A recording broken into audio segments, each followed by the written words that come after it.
गरीब आदमी की कहानी। गांव के एक छोटे से कोने में एक गरीब किसान रामलाल अपनी पत्नी और 2 बच्चों के साथ रहता था। उसकी जिंदगी संघर्षों और मेहनत से भरी हुई थी। रामलाल के पास सिर्फ एक छोटा सा खेत था, जिसमें वह अपनी रोजी रोटी के लिए फसल उगाता था। बारिश ठीक से न होने के कारण उसकी फसल अक्सर खराब हो जाती थी। रामलाल सुबह से शाम तक खेत में मेहनत करता था। उसे उम्मीद थी कि एक दिन उसकी मेहनत रंग लाएगी और उसके बच्चों का भविष्य उज्जवल होगा। लेकिन गरीबी ने उसे हर बार निराश किया। कभी पैसे की कमी के कारण बच्चों की पढ़ाई छूट जाती, तो कभी परिवार को 2 वक्त की रोटी जुटाने में परेशानी होती। एक दिन गांव में पंचायत हुई। सरकारी अधिकारी गांव वालों को एक नई योजना के बारे में बता रहे थे, जिसमें गरीब किसानों को मदद दी जा रही थी। रामलाल ने ये सुनते ही योजना का लाभ उठाने का फैसला किया। लेकिन उसकी राह आसान नहीं थी।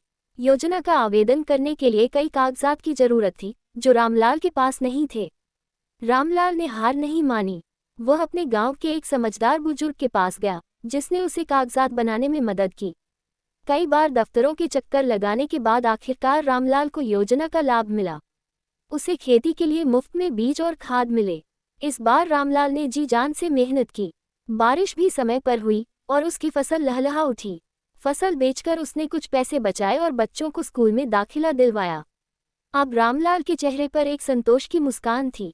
हालांकि उसकी गरीबी पूरी तरह खत्म नहीं हुई थी, लेकिन उसके दिल में उम्मीद थी कि मेहनत और सही अवसर मिलने पर वह अपनी किस्मत बदल सकता है। उसकी कहानी इस बात का सबूत है कि संघर्ष और मेहनत से बड़ी मुश्किल को हराया जा सकता है। गरीब रामलाल की यह कहानी हमें सिखाती है कि चाहे हालात कितने भी कठिन क्यों न हो, मेहनत और धैर्य से जीवन में बदलाव लाया जा सकता है।